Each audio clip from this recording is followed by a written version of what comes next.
আমাদের তো আর হুট করে প্লেনে করে পালিয়ে যাওয়ার কোনো জায়গা নেই, আছে নাই আমাদের। আমাদেরকে এই দেশেই থাকতে হবে। 17 বছর দেশে ছিলাম না, এখন যখন আসলাম দেখলাম চারিদিকে শুধু সমস্যা সমস্যা সমস্যা।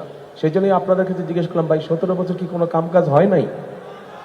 তাই তো দেখলাম এখন কিছুই হয় নাই, যেখানে যাই শুধু এইটা করতে হবে ওইটা করতে হবে। তো চলেন করব আমরা, কিন্তু কাজ তো করতে হবে, নিজের দেশকে তো নিজেদেরই করতে হবে।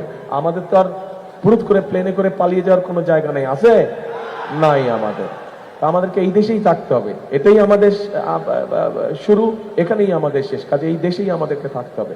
এখন প্রিয় ভাই বোনেরা, এই স্বাস্থ্য ব্যাপারে, চিকিৎসা সুবিধার ব্যাপারে প্রকল্প তো কতগুলো আছে, যে ঠিক আছে যেটা হাসপাতাল আছে সেটার সিট সংখ্যা কিভাবে বাড়ানো যায় সেটি আমাদের চিন্তা ভাবনার মধ্যে অবশ্যই আছে, সেটিও ইনশাল্লাহ আমরা করব। কিন্তু একইভাবে বিভিন্ন গ্রামে গঞ্জে মা বোনেরা কিন্তু ভালো চিকিৎসা পায় না।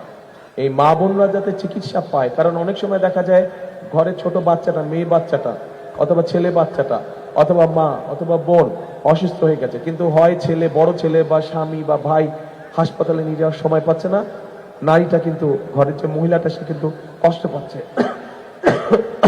অসুখে, হয় না এরকম?